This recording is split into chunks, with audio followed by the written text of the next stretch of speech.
Kwa hiyo tunampa onyo, na sio onyo, hatumtaki. Vinginevyo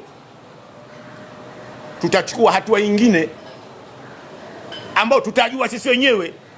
Hata kwa Ndumba mimi nasema tutampia kipapai, atakaa nyumbani kwao mwaka, atakuja kutafuta sisi hapa. Tumechoka naye. Ujumbe usiokate ufikishe hivyo mkafu hivyo hivyo. Tumechoka. Yeye kama katoka Sumbawanga, sisi tunajua tumetoka wapi, tumetoka wapi. Tumechoka naye. Sababu anafungiwa, anarudishwa. Sasa sisi tutamfungia moja kwa moja.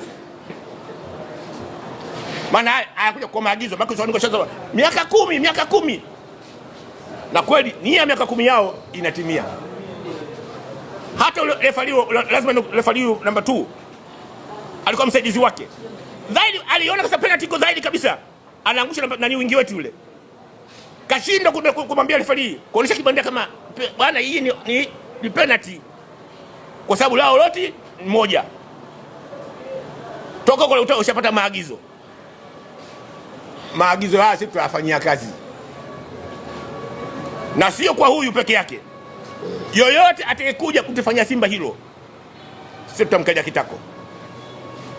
Mimi nazungumza kwa kichwa kipana, na msikate neno hata moja, lipekee hivyo hivyo zima.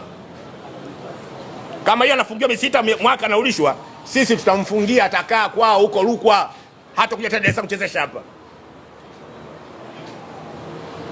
Yana unajua kabisa tukifunga sisi jana au kutoka draw, yani wale wanatakao watakuwa wamesimama pale juu. Hiyo ndio lengo lao. Ile miaka 10 wanaitaka au miaka 20 wanaitaka, hiyo imetimia pale pale. Kwa milango ilikuwa ndio kwa habari kwa ndugu kiongozi mwamuzi huyo Ndalagige, mambo anayotufanyia. Vinginevyo asichezeshe mechi ya aina yoyote ya Simba. Yoyote ile. Hata kuwa reserve wa refarii asiwepo, hatumtaki. Au awe kabisa hatumtaki. Milango ni hilo tu. Asante sana.